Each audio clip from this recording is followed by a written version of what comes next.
இப்போ உடம்புக்குள்ளே உயிர் கலந்துருக்குது. எந்திரிக்கும் போது என் கூட யாரோ எந்திரிக்க மாதிரியா இருக்குது, நான் தான் எந்திரிக்கிறேன். அப்போ என்ன அர்த்தம்?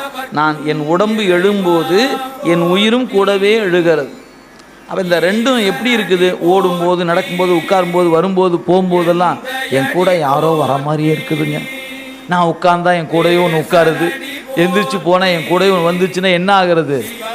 பயந்துக்கும்ல, என்னமோ ஆகிப்போச்சுங்க அப்படின்னு. இப்போ வேறு மாதிரி சொல்ல பாருங்க, கொப்பரை தேங்காய் இருக்குது, அதுவே இளநீராக இருக்கும்போது பாருங்கள், இளநீர் வழுக்கையாக இருக்குது, அப்படியே ஓட்டில் அப்படியே போட்டு வலிக்கணும்.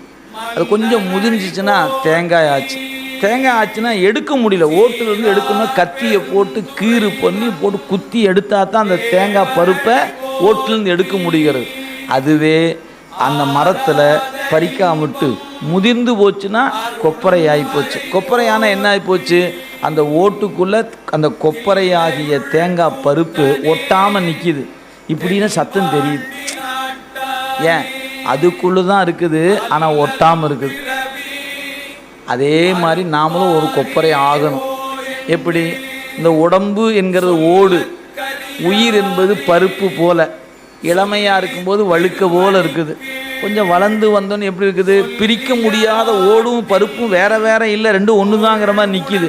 அப்படியே நாட்பட என்ன ஆகணும் அப்படின்னு கேட்டால் பழுக்கணும். எதில்? பத்தியில்.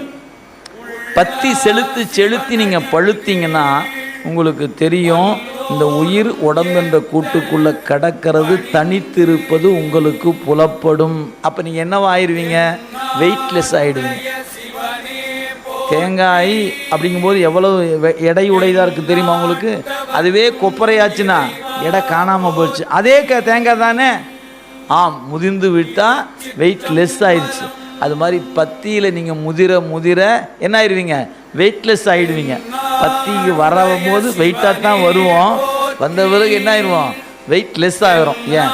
அந்த அனுபவம் நம்மை மென்னும் மேலும் மேலும் மேலும் மேலும் உருகச் செய்கிறது. அதான் ஊனினை உருக்கி உள்ளொளி பெருக்கி உழப்பிலா ஆனந்தமாய தேனினை சொரிந்து புறம் புறம் தெரிந்த செல்வமே சிவபெருமானேன்னு உருக ஆரம்பிச்சிடும். அந்த உயிர் அவனை நினைக்க பக்குவப்படும் போது உடம்பென்கிற கூட்டில் உயிர் என்ற பொருள் தங்கி இருக்கிற உண்மை புலப்பட்டுவிடும். எனவே ஒரு நாளைக்கு இந்த கூடு உடையும், உள்ளிருக்கிற உயிர் பறந்து போகும்.